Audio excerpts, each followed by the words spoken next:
disaster must come. At best, only postponed. Shaolin Kung Fu, to survive, must now be taught to more young men.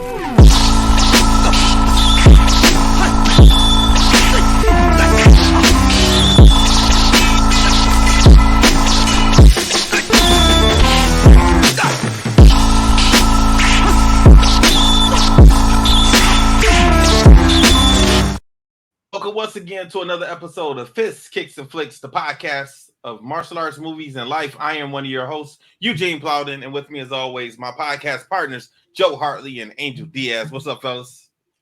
Yes, sir. Yes, sir. What's up, man? If this is your first time with us, I want you to know we are members of the Martial Arts Internet Network. On Tuesdays, you got the Inside Scoop with Alex and Jeff. Wednesdays is us, Fists, Kicks, and Flicks with Gene, Joe, and Angel. Every other Thursdays, you can get the traditional way with, you know what? I didn't even get my man's name. Brett Shamray. There we go. There we go. Thank you for that save, Angel. For more information, you can check us out on all of our social media platforms. Just look for the Martial Arts Internet Network on Facebook, Twitter, Instagram, YouTube, and Patreon. Fellas, it's showtime. What's happening? I told you last week it's going to be a minute before I get this down. You all right, man. You did fine. It's good. You know, simple week, simple weekend. Only real thing was today. You know, my family got to go out to the Tigers game. My son got to go out in the field with Kids Kicking Cancer. Your uncle was there, and he got a Miguel Cabrera signed baseball. So he got real excited when he came home because he don't know much about it. But I was like, bro, that dude about to retire. So we're gonna put that up on the mantle, give it a few years, make a little money. Wait till he goes into the Hall of Fame, then right. So because he's gonna go. He's a first ballot without going in. Oh, 100%. Yeah, 100%. Especially for what he's done, and he's I mean he's had some stuff in his past, but for the most part, I guess he does a lot for the community too. So he does. What do you do?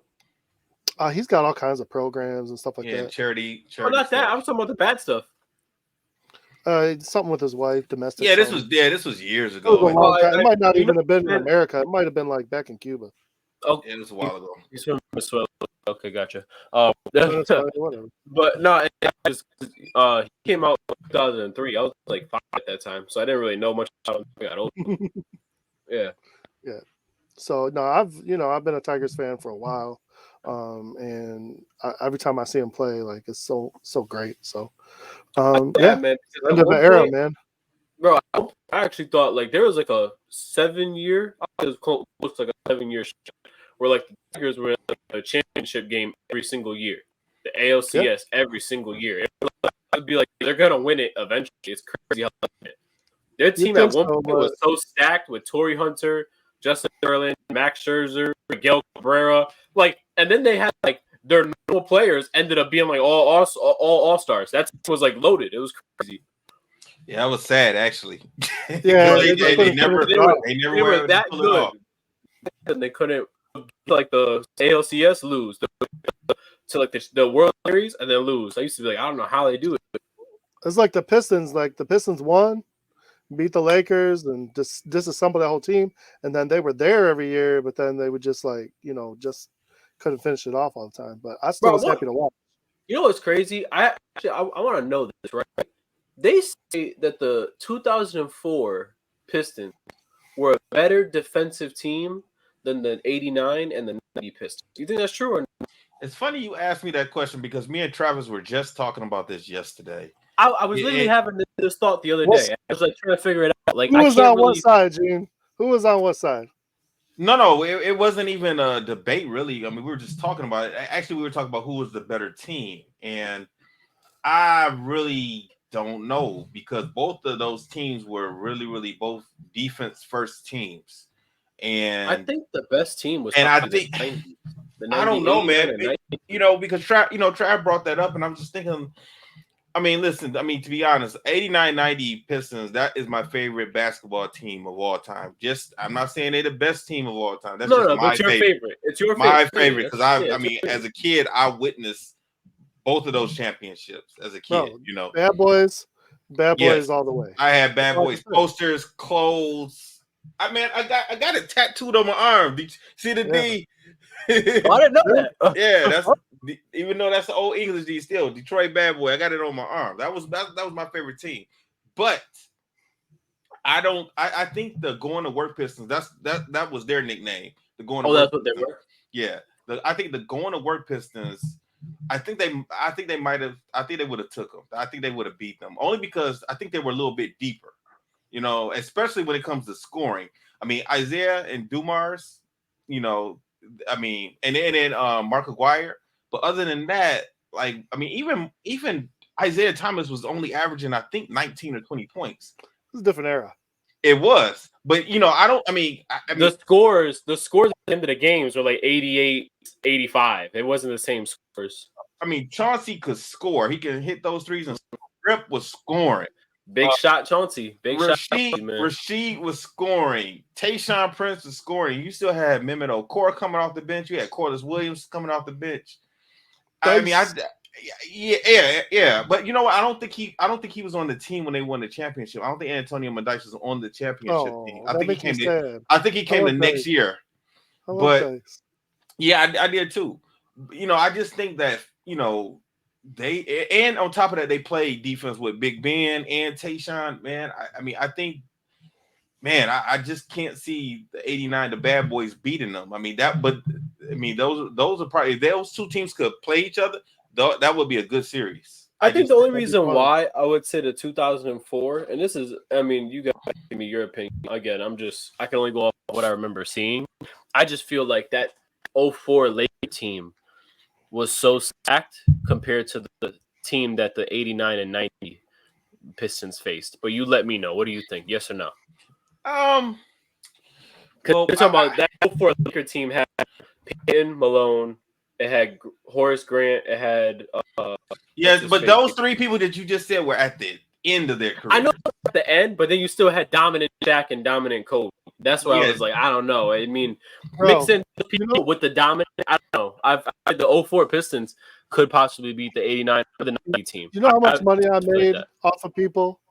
Because anybody talking junk about bro, Pistons, listen, at that time, I told them, bet me. I made like $600 because everybody wanted to talk about the Lakers, and I said, Pistons going to beat them in 5. I literally said it to everybody. And I said exactly how it was going to go down, and it went down exactly the same way. And I was even joking when I said it. Listen, man, at that time, like, it was almost like, how could you not bet on the Lakers? They were going for a 4-peat. The first 4-peat we would have seen in years. Almost like, I think it was like 40 years, 50 years, something like that. So it's like they were going for it. But I think when I think about that 04 Pistons team, it reminds me, they're like so similar to the 89 and 90 team, where it was like they snuck in the whole Michael Jordan, the best type thing. They broke it and disrupted the whole 4-peat. They probably jump-started that whole cliche split, all that stuff. So I don't know, man. I just think when I look at the Pistons, I always, that 04 team is, they don't get talked about enough. They don't get talked about enough. Well, of course not. I mean, they're from Detroit. That's why, that's why we have Detroit versus everybody, man. Like, we do not get a lot of, we don't get a lot of credit. Listen, I remember I asked Travis. Trav one time. I said, "Yo, I gotta know, why do all you guys go so hard for Detroit? Like, what is it about Detroit that everyone goes so hard?" From what he told me, he said it was just everybody talks shit about Detroit. Mm-hmm. Everybody talks so much shit about Detroit. They don't know. So that's why. But when, you know what? The people, these are the only people that don't know. The people, when they come here, they get a whole different perspective. They see what we see. They don't see it all the time. So they just think they know what they hear on TV or from other people. But when they come here, like when the Super Bowl was here, everybody was like, had a good time. Yeah. Detroit is good. You got good food. You got good entertainment. You got a good nightlife. And when they moved everything all down to Detroit, I mean, the sky's the limit, man. There's so much to do. My wife and I dropped my parents off at a wedding downtown, and then we went and had us like a date night until they were ready to be picked up. Mm-hmm. We were just walking around, and there was activities going on. There was a whole like carnival kind of thing, and I was like, "What is this?" It goes on the whole summer. Yeah, summers are cool here. Roller skating. I mean, so much, and it was all safe. You had police around. Mm-hmm. We went and got a coffee. We walked the boardwalk. I mean, I was looking around. We got some dessert. It was great. I loved it. It was a good time. Like I said, whenever you hear people talk about Detroit, that's why I was like, "Oh, why do you go so hard?" Like, I never understand it. But then when he explained it to me, I was like, "All right, yeah, I can get that." Yeah, I mean, because think about it, man. If you're not from Detroit, how often in New York do you see someone wearing a Detroit Tiger hat or a Lions shirt? Or you don't see it, right? Here we see people all the time wearing a Yankee hat, and knowing they from here, you know, we will see somebody with something from the Lakers. You know what I'm saying? LeBron jersey, you know, the Cleveland Cavaliers hats. We see it all. You never hardly ever see anybody repping Detroit unless they're from Detroit. You know, so of course we got to do it. You know, since nobody else is gonna do it, we got to do it. No, I got you. Makes sense. I just had to. But I don't know how we got into battle topic, but I had to ask that question. It's all good, man. But, Joe, were you good with your weekend? Yeah. Okay, Angel, what's going on with you, man? Nothing, man. I just been chilling, dude. Just getting, you know, in like school mode weekends. So how was your first week of school? It was good, man. I liked it. It was good. This past week, we've been having a mean heat wave. I don't know if the heat wave went from you guys and got down to us, but we had a mean heat wave. So we got out half days every single day at school. We had a couple days, and then it's died down. Yeah, so I think it might die down. Another cold front came in. It's probably going to be like fall now to the rest of the year. So It's been good. No, nothing. Chill. Are you back to training? How's the shoulder? I'm not really training. I'm just trying to go to the gym, just trying to do as much as I can. Whatever they give me the workouts that I'm able to do, that's what I do. You still go to your physical therapist? Yeah. Still go. So they're trying to discharge me by the end of September. Okay. So we'll see, man. Hopefully everything goes well and I can get discharged and I'm all set in stone because I'm getting tired of this, man. Since your workout is limited, are you still teaching though, right? Yeah, I still teach. I never really stopped teaching. When I got the surgery, I just taught in the sling, and then when I got a little bit of motion, when I could like bend my close the fist, then I was just able to like just put my hand and just show little things. But yeah, I still teach, man. I couldn't stop. I just told my kids, you guys got to make sure you help me out and just be good demonstrators. So they got kids excited and everything. So that's good. Okay. All right. Cool. Yeah. Are you getting back on the circuit in January? Yeah. No, you still got some time. Right. As I said this to everybody, and everybody thought I was just joking, making a joke out of it. But I was so serious. Like, I'm probably not fighting again until Battle of Atlanta next year. Like, okay. I'm probably not gonna. If you guys ever see something, maybe something local, I'm not even risking it. Like, no point me getting back too early, risk it at a low, and then get hurt. You don't want to get hurt again. Yeah, man, that don't make no sense. Okay. When is Battle? June. Yeah. So because that was the last tournament, and I said it to you guys when I got in the show, after it, we got in the show. I told you, I was like, yo, man, my body gave out in the middle of a fight. It's my body told me, yo, you're done. You got no other, I had no more strength, no more nothing in my arm. So after that, I said, let's give it a year. That's it. Because they told me it's going to be about, even though you recover in 6 months, it's going to take till about a year for you to feel no pain at all. Oh, wow. It's feel almost brand new. It's going to take about a year. So I was like, all right, well, I ain't in no rush. Okay. Yeah. How about you? How was your weekend, man? Well, I got one more question for you before I get to that. So are you going to be looking for a new team?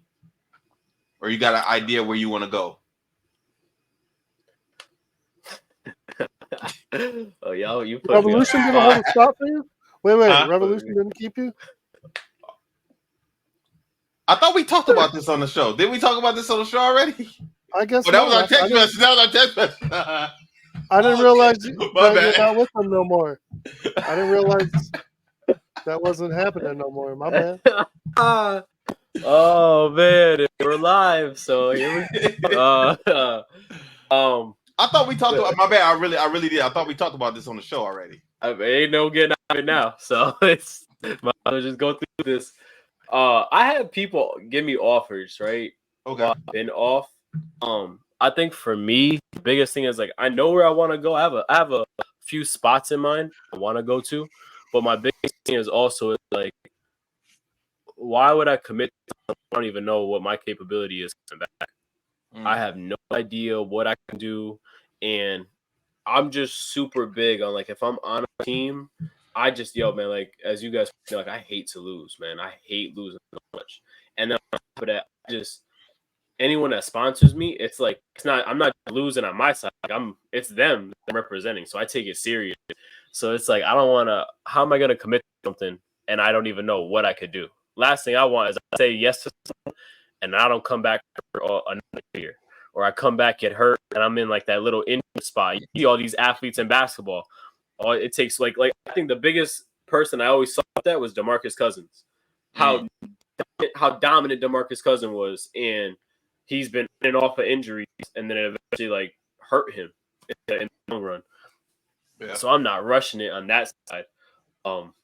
Thank you for putting me on the spot. But my bad, man. I definitely, but no, I definitely have some spots I want to go to though, and I think my biggest thing is like, again, the whole team thing, it serves purpose for what I needed it for. So now it's like my side of it. It's like I could do it on my own, thank by the grace of God, like I could put these on my own pretty much. I could do this on my own. So I like to have fun with it. Just get back to doing it for myself. And then from there, like I said, man, the right team comes along, a good situation comes, I'll be open ears to it. I'm not gonna say no. I just gotta, like I said, man, I just got some spots that I'm looking at. It's gotta make sense for me as I'm getting older. Like certain things that I want, so I just gotta make sense. That's all. Okay. But aside of that, man, that's so good. Oh, right. Joe, there you go. I'm glad you got your answer. All good, man. Gene, I mean, this has been a hell of a 16 minutes, man. Shit, like, all means, go. It's crazy. Is my brother listens to this shit, so I know he's gonna text me and be like, "Yo, like, what happened?" My bad, man. I really thought we already talked about this on the show, but maybe that was through our text message. But I literally thought we already had this conversation.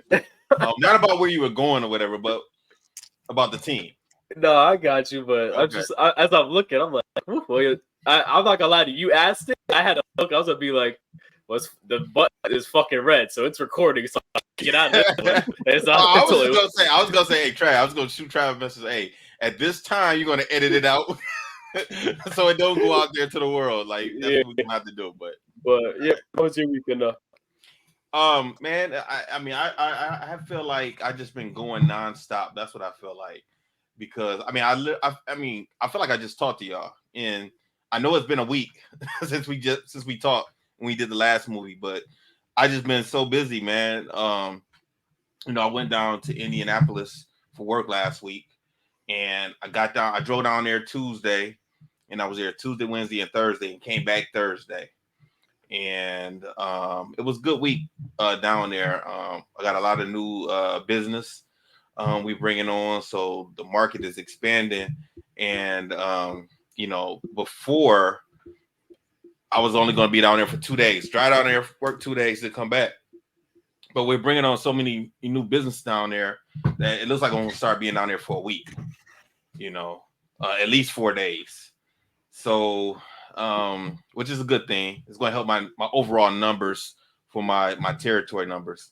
So that's cool, because here in Detroit, man, it's not like how it used to be. There used to be a lot of cell phone stores up here, and it's not that's not the case anymore. A lot of stores closed. A lot of them couldn't compete with Metro PCS. A lot of people don't have the independent wireless stores anymore. So this market here in the city, this area, well, this whole territory in Michigan, it's not as big as it used to be wireless wise, so having Toledo under me and also Indianapolis just helps my overall numbers for business. Yeah, go ahead, Angel. Metro PCS is like the big cellular over there? Well, this was like Metro's first test area. And when they came in, they put a bunch of stores all over the place. I mean, it got to a point where it was oversaturation. Like there was a Metro PCS store like within a mile of every single direction, everywhere. There were Metro stores everywhere. And what ended up happening is, when it comes to paying bills and stuff like that, I mean, they kind of were competing with themselves, because there was so many stores all over the place. You can go pay your bill anywhere, And over time, they're starting to, since T-Mobile bought them and took them over, they're closing stores now. So some stores are going back to being multi-carrier locations. Some stores are just closing down altogether. But what it did was it made it hard for other companies to come into Detroit and offer different wireless services also, because Metro was so cheap at the time. Still is. Yeah, and but also you were getting the service and also a cheap phone. And it made it hard for a lot of companies. I know I spent a lot of time working. I've spent 6 years working for Simple Mobile, and that was at a time where Simple Mobile was just SIM cards. That's all it was. There was no cell phones with it. It was just a card. They weren't giving out commissions, and it was just whatever you sold that SIM card for. It was your money. It was how much money you made. So times have changed a lot. And there's a lot of other stuff that was going on with them here in Michigan, but it's all technical. Don't want to bore the audience with that crap. So yeah, man, Metro was huge here, and it wasn't. And what they did here, they couldn't do in other cities. So a lot of the other Metro stores in a lot of other cities were multi-carrier locations. So you were able to sell more than just Metro PCS. You didn't have to just do it. They saw what was happening here in Michigan, and that didn't happen in other states, in other cities, So anyway, yeah, so I got back on Friday, got back in time, and we have sparring on Friday nights. We're getting ready for the tournament coming up this Saturday in Battle Creek. And then they did jiu-jitsu also on Friday. And I was happy when Steve got there to teach, man, because like I said, man, I was just kind of tired. I just wanted, just have some time just to go over just some paperwork stuff and not have to worry about teaching.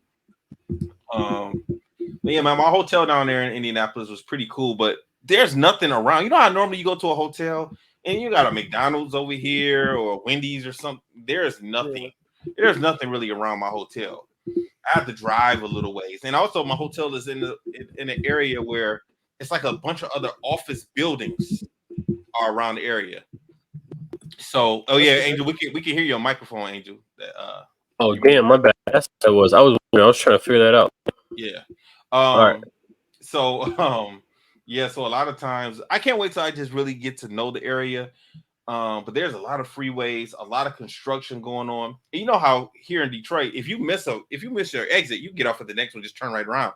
That's not the case, man. You're driving almost 2 or 3 miles up the road and have to turn around to drive back another 2 or 3 miles. And there's construction everywhere. So if you miss that exit, which has happened to me a couple times down there, man.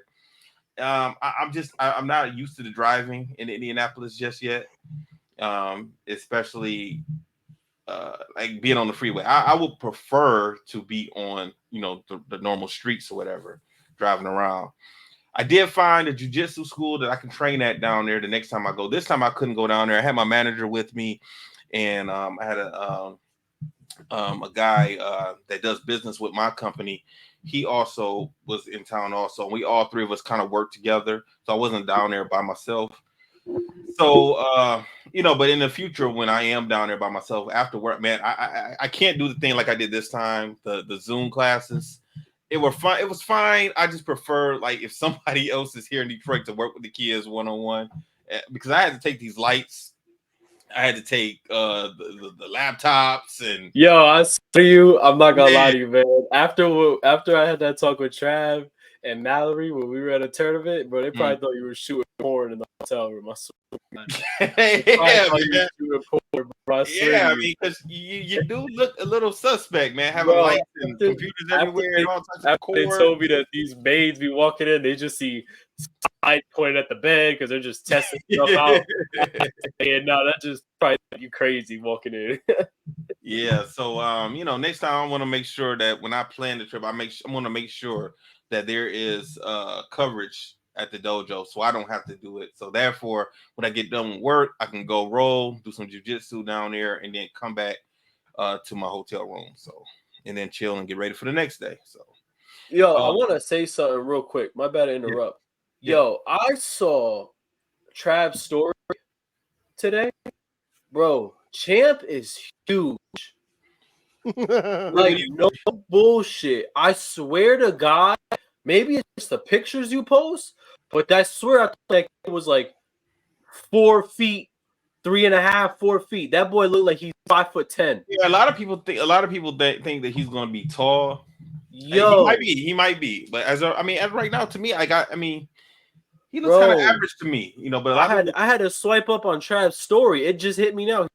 Joe, right, blowing smoke, Uncle Snoop, whatever, right. And I said, that Champ? And I'm like, hell no, that kid look like he's 12. And I'm like, that's not like Champ.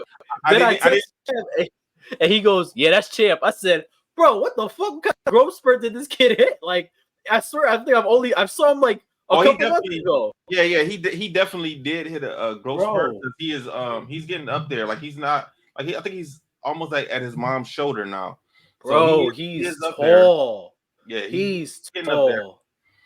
And he's getting back into wanting to work out and stuff, because we went up to the school today. You know, when I picked him up today, he said, let's go up to the school. I said, okay, let's go. So he said, let's get some McDonald's first and then let's go work out. I said, okay. You got it. Let's do it. Yesterday we went to the cider mill. So Melissa, she wanted to go there, and she contacted Champ's mom, Crystal, and she said, let's take the kids, let's go to the cider mill, get some donuts, cider, whatever. So we went out there. We had a good time. I had never been to that one before. Joe, have you been to Yates? It's in Lake Orion. That was the first time I've been there. Yeah, it was pretty nice. Yeah, it's pretty nice. So we were out there. Do you go like apple picking and pumpkin picking or no? Oh, we do. We didn't do that yesterday. I don't think I didn't see anybody doing that yesterday. That normally happens around October. Okay. Like for Halloween and all of that. Yeah. So we didn't do that. We just went out there just to walk around. They had little activity and stuff, man. They had a donut eating contest out there going on. Yeah, I know. And he's laughing like he done it before. Joe, you laughing? My wife won't let me because I win. I'm sitting there thinking like, man, I hope these kids don't choke on these donuts, because these donuts are, they a little thick. Like, you just can't. It's not like a hot dog. But they had the water up there with the donuts and everything. Some of the kids were just taking their time enjoying the damn donut. They were just chilling and just like, hey, I'm on stage eating a donut. That's it. That's how you lose. You lose. Yeah, but this other kid, he put him away. This one kid put him away, and he ended up taking it. I could tell he was going to take it just because I was looking at him and I was looking at the other kids. The other kids were enjoying the donut. He was just trying to get him down, So. Yeah, so we did that, and then I had to go to my parents' house yesterday, and me and Melissa, the DJ, we went to my parents' house, and we were pretty much there the rest of the afternoon because we had to move some stuff around in the basement because my parents have some work being done to the house, so they asked me and Trav to move some stuff in the basement, and my mom and Trav are down there working when I get there, and I stop them because I had already been there. A week or so ago, talking to my dad. My dad had already told me what was going to happen, what was going on. So as my mom and Trav are working, they about to pull some stuff out the back. I said, no, we can't do that. Dad, don't put it right here. Dad wants this stuff to go somewhere else because somebody else got to come over here and get to this back door, whatever. And my mom was like, no, she's trying to argue with me. I said, no. I went upstairs, had to go get my dad. I'm like, come here. Tell them what you told me. Yeah, because this is what was going to happen. This is what was going to happen. How old are y'all, man? Come on. We 40 plus. But this, I was preventing myself from doing extra work because what was about to happen is I was about to pull this stuff out for my mom, put them where she wanted it, and my dad was going to come back and say, no, y'all not done. Y'all got to move this stuff now. I'm like, no, I'm here now. We're going to get this stuff done right. So I had him come down. I had him quarterback it. I was right. We moved the stuff where it was supposed to go, and I was good with it. Hey, do you grill or like smoke? Is it called smoking? Nah, yeah, I don't do none of it. I don't do none of it. No, okay. I don't do it. Then Travis be giving me hell about it, and I'm like, dude, like, wait, what? Yeah. What do you mean? What? Like, he's like, men supposed to barbecue. You got to get out here and grill. I'm like, look. How every time he has these conversations like this, I'm like, dude, nobody's saying shit to Avery or Rick. They don't do it either. My grandfather wasn't out there barbecuing. Why all of a sudden, because this is an activity you and Dad like to do, then that's fine. Because you're the brother. Yo, I'm he like, said ain't nobody saying shit to Avery and Rick. Nah, ain't nobody saying nothing to them. Ain't nobody saying nothing to them about grilling. I'm like, what the hell? What's going on? What is Trav's logic behind? Oh, he just feel men. That's a man thing to do. And I mean, there's some other people that might say, like, men supposed to go out and hunt. I ain't about to go out there and shoot Bambi either. Like, I don't give a fuck about a deer. That motherfucker ain't bothering me. As long as he don't come on my property, he can go eat them fucking leaves all he want. Leave me the fuck alone. But to some people, that's a man thing to do. All right, let's get to this movie. Yeah, you're silly. Go ahead, Joe. Let's kick it off, bro. All right, man. Never Back Down 3, No Surrender. You know what? I like this movie. This is a good movie. Anytime a movie starts off with a good fight and then some TNA, that's a good movie, man. I'm sorry. Pray for me. Y'all trying to get my mom started. Yeah, of course. She's gonna give Angel Joe. Angel's mom's gonna give him some holy water to spray on his computer. He's gonna be sprinkling his computer with holy water. She's gonna be blessing us. She's gonna have our pictures in her Bible. She's like, I'm gonna say a prayer for your co-workers, your co-host Angel. I'm gonna put their pictures in my Bible and I'm gonna say a prayer for them. The way they did this fight, they made it seem like it was a championship fight, but it was just an undercard fight. And he ended up cleaning up after himself afterwards. So he was like almost working there. So I don't know. That was kind of weird. So he walks out and he runs into a buddy of his, Brody, who's like a top contender. And he's telling him about a fight he's got coming up in Thailand against this crazy big dude for $2 million. And he's talking about he's got a family, he's got a wife and kids. And he's telling him, he should come out and hang out with him tonight. And he goes and he gets there. And the first thing he's just kind of noticed that it's not his scene. Because he's not into all this. His buddy was just telling him how he was happily married. And then he's hanging out with all these girls and talking and drinking. And he does not look like he's in a fight camp. That's for damn sure. He got to fight in six weeks. So this is the second movie. It seems like Second, this is third. Third. No, not for Case Walker. Case wasn't in the first movie. Oh, yeah, you're right. Yeah. So from looking at him, he another sea walk. But watching him in this movie, it seems like he enjoys just being by himself. Like he seems like he enjoys having a lonely life. He didn't really want character he likes to play. Yeah, I wasn't really talking about Michael Jai White, but I guess. Bro, I swear to God, y'all got this is exactly why I don't do Michael Jai White movies because y'all going after this man. I'm not going after him, but like he kind of was the same way in that other movie, right? What was that other movie? The one we watched that he just came out with this year or last year, whatever it was, right? Yeah. Like he was like doing the same thing. Like he was, wanting to be by himself, lonely. He had like his trailer park home. Yep. Just like desert, this, right? Yeah, exactly. Yeah, exactly. Just like all of them. Yeah, but it just seemed like he just wants to be left alone and just live a simple life. And I really wish they really would have, just got a little bit deeper into his background and his history to let us know why is he really like this. We know he went to jail. We know he went to jail. We know that his parents passed, but they didn't really go deep. They just kind of mentioned it, but they never really went deep with it. That makes sense. Joe. I mean, yeah, that makes sense. Yeah, for sure. So everyone's kind of leaving the club, and he notices a couple of guys probably up to no good. So he goes to see what's going on, and basically they're trying to set his friend up to sue him, get a little money, have him beat him up and everything. He takes care of it, and he goes, sue me, because he don't got that kind of money.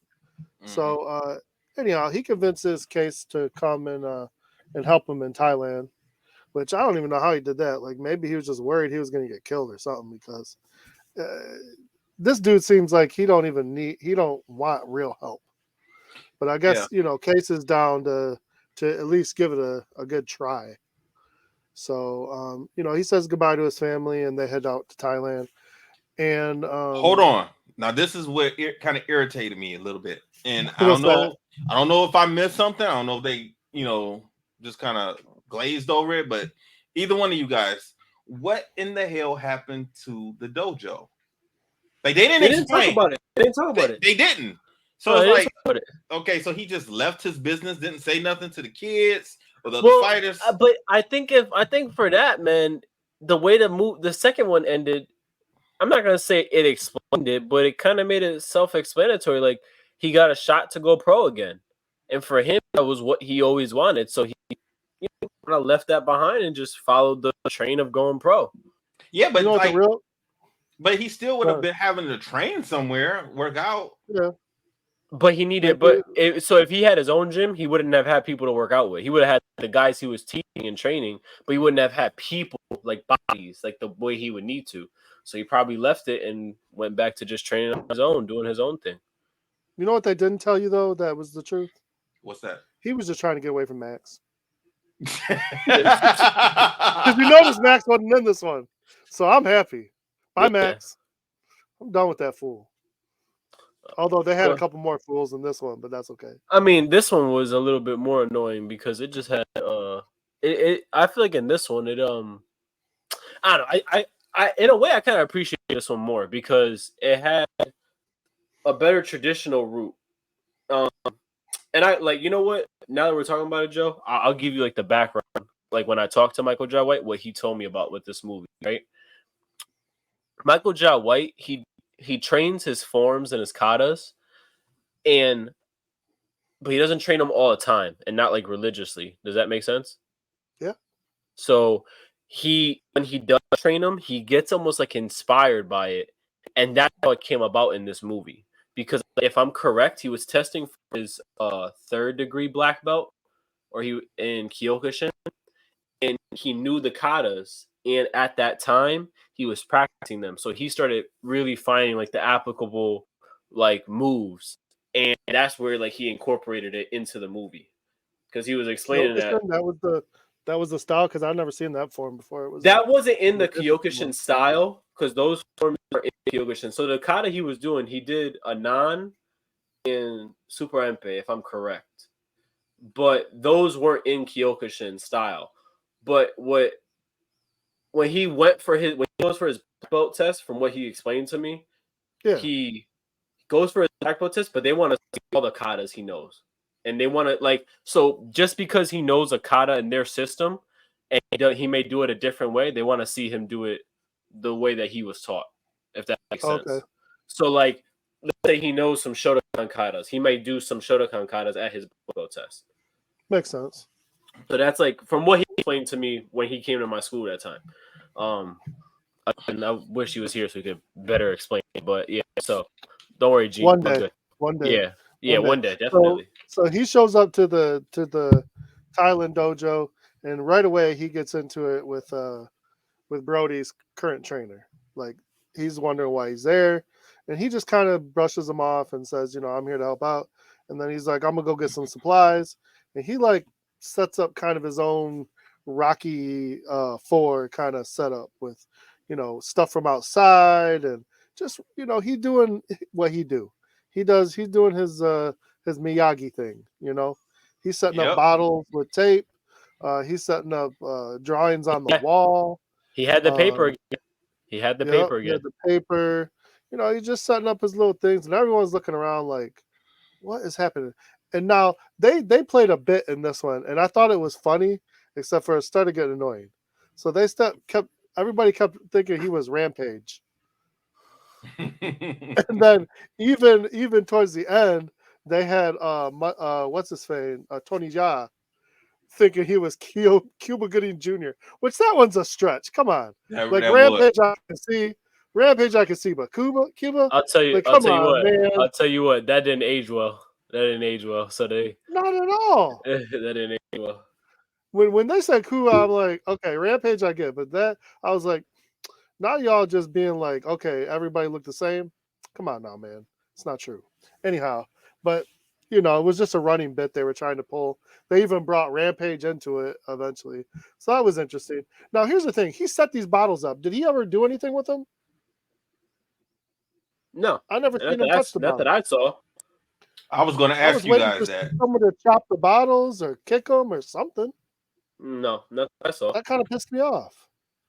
It I led mean, you at up least for you Mr. not to see him Miyagi use chopped it. some bottles in half for us. In the second one, Yeah, that was fun. what Anyhow, Karate so Kid movie he's do just you doing his think thing. this resembled? What?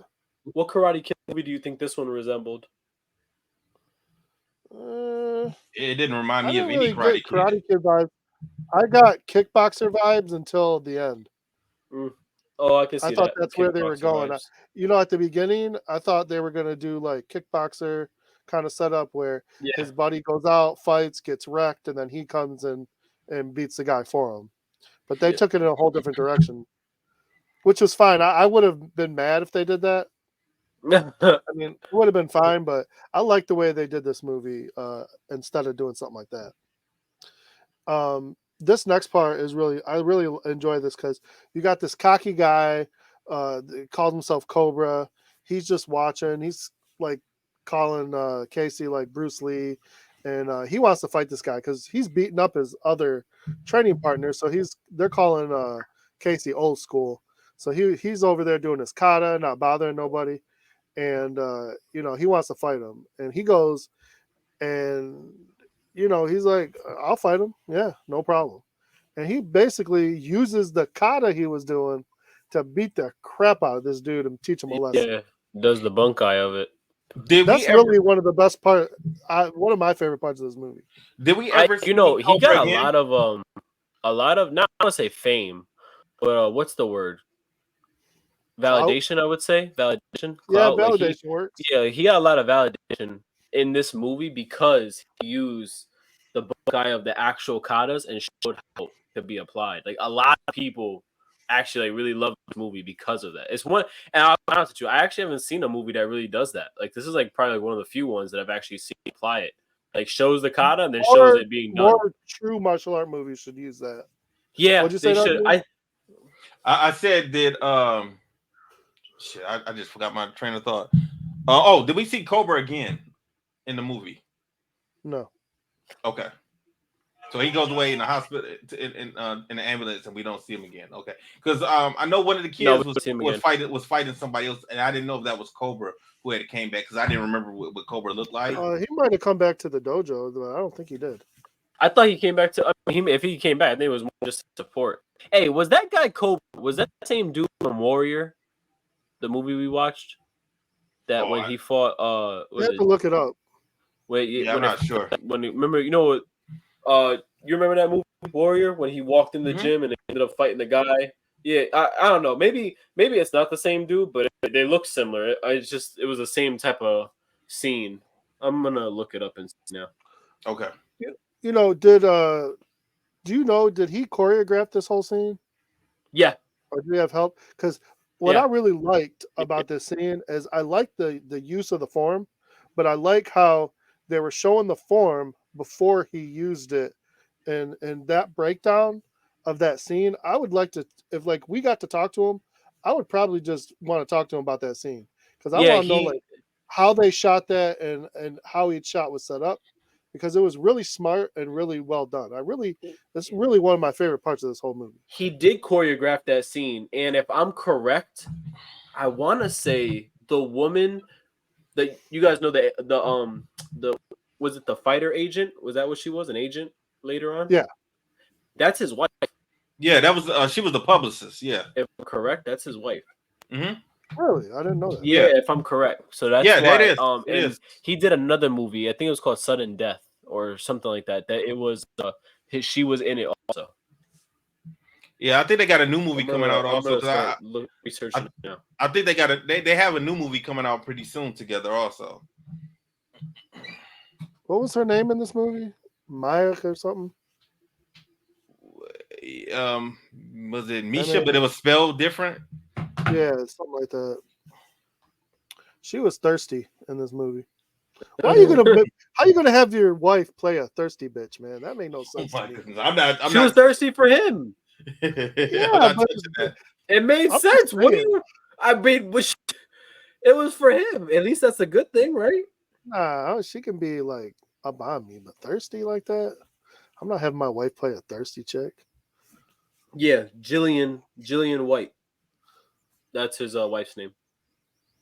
Man, you all acting like I'm saying some stuff and he gonna beat me up. Oh, I'm not saying that. I don't think gonna beat you up.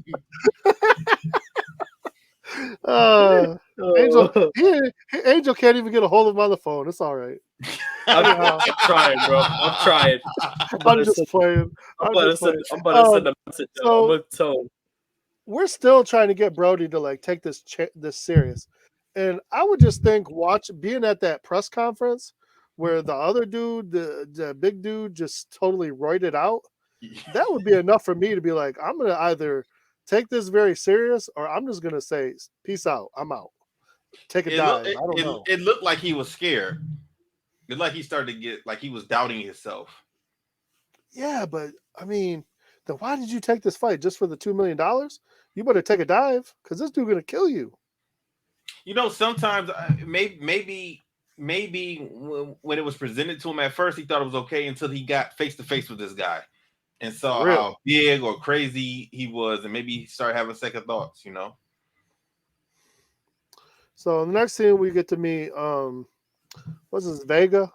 He's like the Don King of this whole situation, and he's mad at Casey for beating up Cobra because that was his fighter. And I mean, Casey don't care, and he don't really like the dude. He's basically saying like, you know, he's messy, and everything that's happening is kind of, you know, he's just about money, which is not wrong. It seemed like they had history. Oh, they said something about something like it was fixed or it was a bad fight or something, and he was blaming Casey's people. But I mean, I'm sure the way he acted in this, he probably, you know, screwed him out of some money or set up a bad fight, one or the other. Who knows? But I mean, Casey had a 42-0 record, so whatever fights he was, either he was taking some easy fights or it's really 42-1 because he did lose in a strip club. True. But I don't think he counts that. That guy Cobra wasn't the same guy in Warrior. I looked it up. So wait a minute. Wait, hold on. You're talking about the last movie when he didn't lose. He just couldn't tap him out in a minute. I'm just saying if I have a professional record, I'm not counting strip club fights. I mean, I don't know, man, because in Mexico, they fight almost every week at the bar, and they count that towards their record. Yeah, that's true. So I guess we'll count it. Okay, those guys coming out of Mexico. If that's the case, then his record got to go up because he was tapping out people before what's his face got in the cage with him. True, and he was already 42-0 in the last movie. So anyway. Go ahead, Joe. Like I said, man. The funny thing is, wherever Casey goes, he always finds some students because he got these two kids. They want to train with him. First off, those kids were sorry. How were they even allowed in that gym? But you know what? So when I saw that part, I thought, okay, so it seems like there is some more to the story. What happened after the second movie ended? Because when they came up to him and he kind of said, I don't want to have students again, or I don't want to do this again, or something like that. Yeah, I've done that before, and it didn't really work out. No, you're right. So it just made me feel like something was missing. Okay. So yeah, Michael J. directed this movie. Also. Yeah, and wrote he directed the last one too. It. Yeah. Go ahead, Joe. I mean, there's a few more things going on here. Like I said, he took on a couple of students. He had a little Miyagi moment where he's telling them what to do for the training, and then he gives them some kind of ointment or juice or something. So that made me laugh because I was like, that was very Miyagi-esque. Do this, do that, and then here, rub this on, drink this or whatever it was. I don't even know. This is part I'm talking about, like. This chick, he won't ask her out on a date for whatever reason, so she kind of puts it upon him, which, I don't mind a bold woman. I just thought it was unnecessary. Like, he should have been a man and asked her out. That's all I'm saying. But for whatever, they thought it was a good part of the story. So he goes and, like, they're trying to tell him how to, like, do it proper, go get some flowers, go do this, and they're going to meet at a restaurant.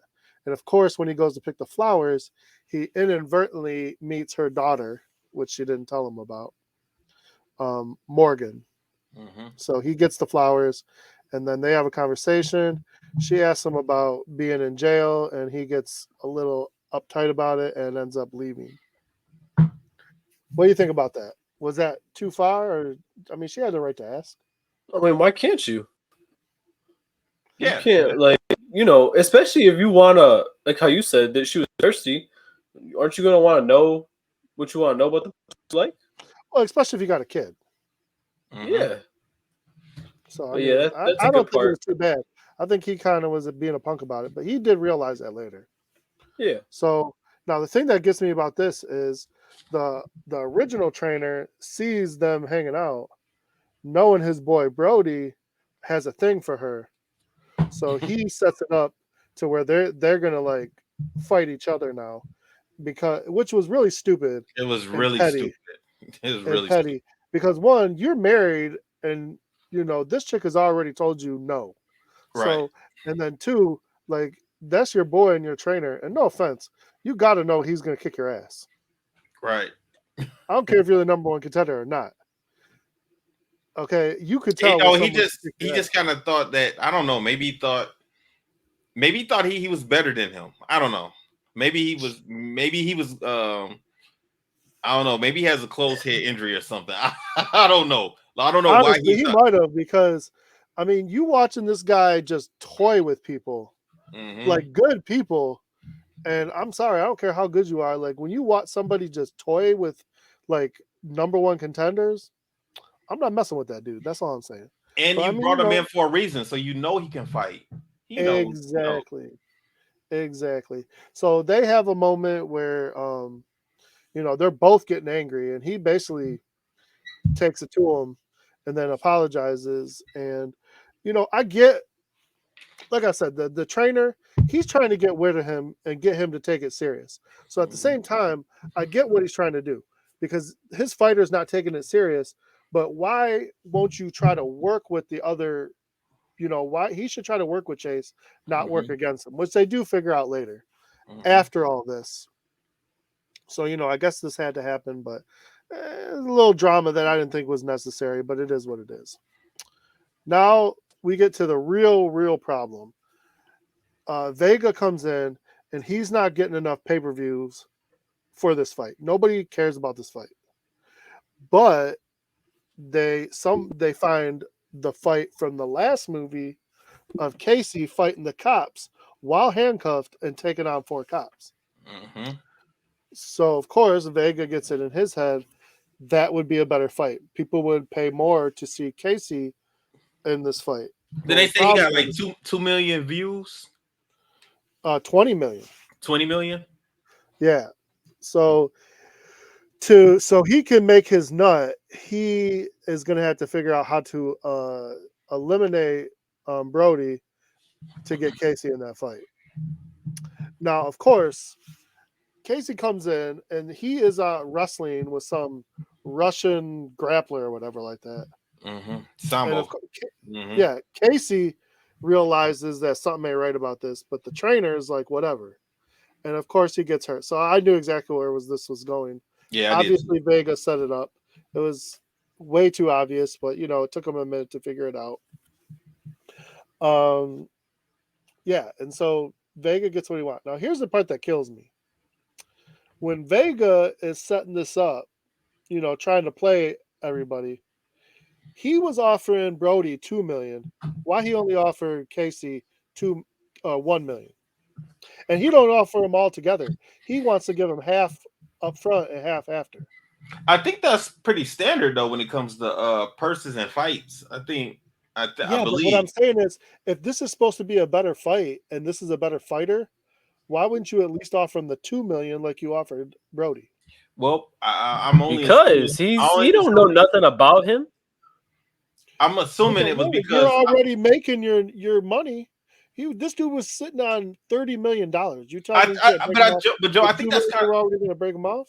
I think that's kind of how it goes, though, because if 2 fighters are fighting in the UFC, let's say Oh shit, I don't know.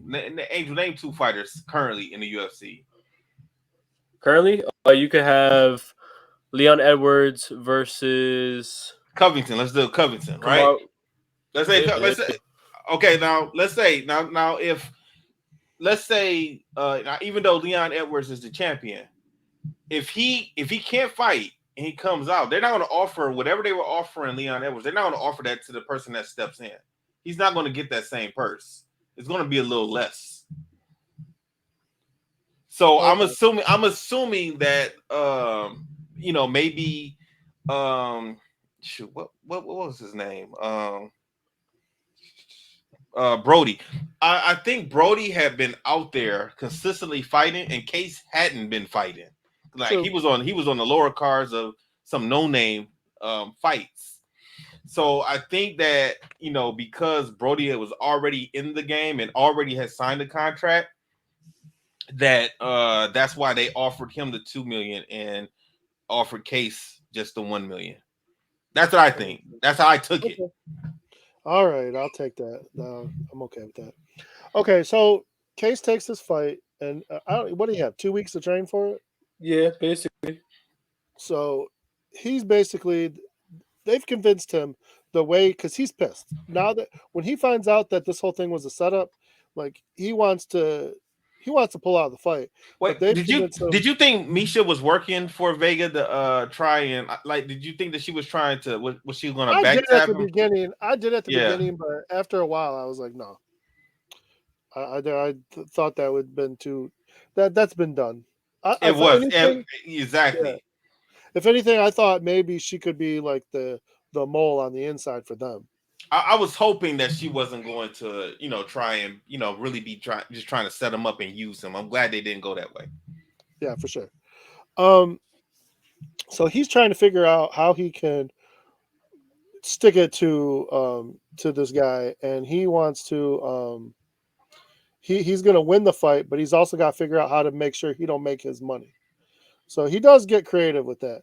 The other part we got to see, there's this one fighter, female fighter, and she's just been kind of kicking and punching on the bag, and this other guy picks on one of Casey's students, and so she goes in and kung fu's his ass.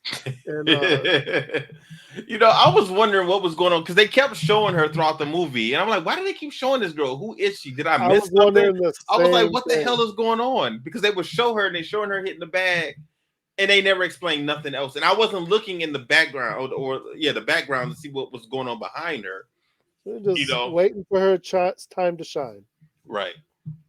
So I'm not gonna lie to you guys. I cannot hear Gene. I haven't heard Gene for like almost this whole entire episode. I've been hearing him the whole time. Yeah, I know. You're like responding to him and talking to him. I don't know nothing he's saying. He's just frozen on my side, and I never know. Like, I was wondering if you can hear me because, well, you can't hear me talking. I ain't no need to talking to you now. I was about to explain it. I was like, hey, ain't no need. Gene's trying to explain it to you, but you can't hear him, so it don't matter. Yeah, I might be like, hey, if he's talking, I don't know. Like he'll be like, you're not frozen now. I can see you, and as soon as you go to talk, it like stops your whole. I don't know what you're saying. Man, you gotta check your setup because that's crazy. Yeah. So okay, so to wrap this, well, you heard me earlier though, but I don't know why I keep on trying to talk to him because he can't even hear me. I can see you now. I heard you earlier, but once you came in and went back out, something happened where, like, on my side, you just been frozen. That is weird. I don't even know, man. All right, let's wrap this up. Again. Telling you, we're gonna have to figure that out. So the idea is that the Misha quits. So that is kind of the beginning. She starts working for Vega, and then Casey gets the idea to go start stuff before the fight with what was the dude's name? Barrow? Yeah. I just know him as Mountain or whatever his name is. That's all I know him as. He starts the fight with him and basically beats him outside of the ring without the pay-per-view cameras. And of course, he does all his he takes a few hits, he gives a few hits, and they play a little back and forth, and then he gets in like his little his fighting stance, his serious stance, I call it, and he just starts messing my man up. He breaks his ribs, he messes him up in the chest, a couple to the head. And he drops him like a tree at the end with a nice flying sidekick. I like movies, like, don't get me wrong, I like movies where the martial arts is real crazy and wild, but I also just like it when it's simple. Mm-hmm. Like a good flying sidekick, is fine with me. Like, and I like that about this movie. Nothing crazy, nothing. I mean, he did do the jump, whatever kick at the end, little flippy kick where he dropped him. That was pretty good, but other than that, man, I like to keep it simple sometimes. So Yeah. and yeah, he comes out on top. My man has to pay back the $30 million to all the pay-per-view. And Yeah, I was it's a wondering. win-win. I was wondering how he was going to get out of that because Is Gene moving? Is he talking? Yeah, I'm Gene is talking. Yes. Okay, I see him. Okay. Okay. All right. So I was wondering how he was going to get out of that because I know his students kind of guilted him because he had told them that he would never fight for Vega, and then the fight comes and he's going to take $1 million, and they feel like he kind of sold out, and then he started feeling guilty about that. So I was wondering how he was going to get out of doing the fight, but still get something out of it, So that was a creative way to fight Braga before the event even started, and then therefore Vega pretty much got screwed over, and he had to pay. Angel, what do you think about what Gene just said? I actually heard everything that time. What'd you do? You fixed something on your end? No, you you're not frozen right now. So that's the only reason why I'm able to hear you. Oh, you must not. I swear to God, like right now, I'm looking at him. He's moving around and everything. I was just texting Trav, telling him like audio on this one is not that good. Like it's we've been having some issues. I just like in this movie. I think this was this movie in terms of like martial arts wise was almost as realistic as when we saw the movie Black Belt. It was like that type of realism. Yeah, it was I like this it was just like nothing crazy. And it always like I don't know, man. When I see movies like this, it always brings me back to what Ron Pownell said when we did the interview with him. When he's like sometimes just keeping it basic and just doing the stuff that works that you could do in a tournament, you could do outside in the street, is sometimes the best choreography to do. And like ever since he said that, I've always said that. They were still creative with it. That's what I like. Yeah, so I always ever since he said that, man, I've always looked at the movies a little differently. And like I'll tell you what though, how you said like you don't like a lot of like too much theatrics. That's why I hated that movie Hero. When we watched Hero, I remember I told you guys like that it took out of it because after a while it was just like ridiculous stuff. When I watch those, I know that's what I'm gonna get, and I'm okay with it sometimes, not all the time. But I like to keep it simple. This out of the three so far, this was my favorite. So I'm probably because I give the other ones B and B plus, but I'm gonna give this one a solid A because I really did enjoy this one a lot. Cool. Okay. I like it. Okay. What about you, Angel? I was gonna give this one an A anyways. This is to me, I think it's my favorite one out of all of them, actually. Okay, you two are on the same page. I'm not on the same page as you two. I don't hate it. I don't hate it. I was giving it a B minus, and the only reason I'm giving it a B minus is you gave it a less one. You gave the second one. I like the second one better than this one, to me. So I like the first two movies better than this one. Now I don't think this is a bad movie at all. I just enjoyed the other two movies better. I got you. So yeah, so I give it a B minus, but it's still a good movie, and I would still watch it again. So I have no beef. But I do have a question: are we watching the fourth movie? Never Back Down. I don't want to say no. I'll let you guys decide. I would say no, but you guys decide. Democracy. I'm okay with it. What about you, Joe? Yeah, I figured we'd give it a shot. It's newer. All right, let's do it. Yeah, I've never seen it, so this will be my first time watching it. Okay, me too. I think all of us.